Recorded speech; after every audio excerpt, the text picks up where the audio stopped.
In international politics, sharks swallow minnows. Even the US once invaded Canada in the War of 1812 and seemed to be poised to annex the Great White North, until the Americans were stopped dead in their tracks at the Battle of Stoney Creek, my own hometown. 1 month after the burning of York, the Americans won a decisive victory at Fort George, forcing a major retreat of British regulars.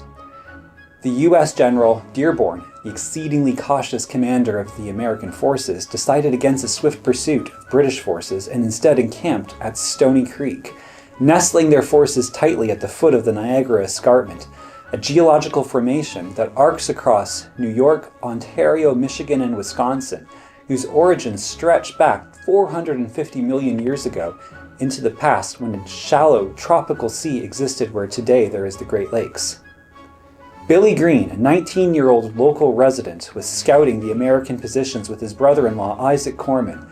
Corman was captured by an American patrol.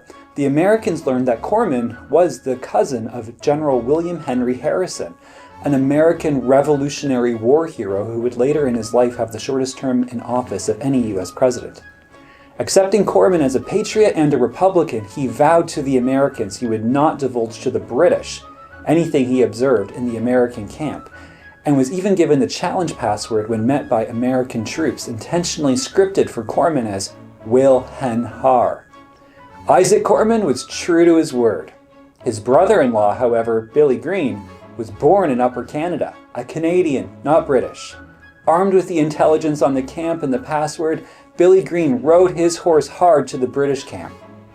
Sun Tzu said that in war, timing often outweighs material resources.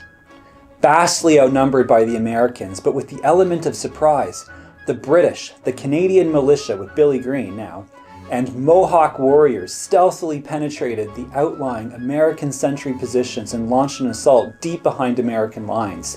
The Americans were totally unprepared, with its leadership making critical mistakes such as moving infantry that exposed the left flank of an artillery unit, which then stopped firing right at the time of a British attack on the guns, proving the importance of not only surprise and strategy, but also luck.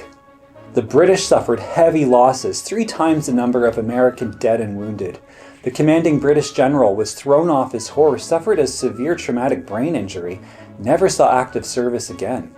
However, General Dearborn, grossly overestimating the British and Mohawk force that attacked them in the dark, ordered a full withdrawal from Stoney Creek, as the British, Indigenous peoples, and Canadians achieved the turning point in the defense of Upper Canada.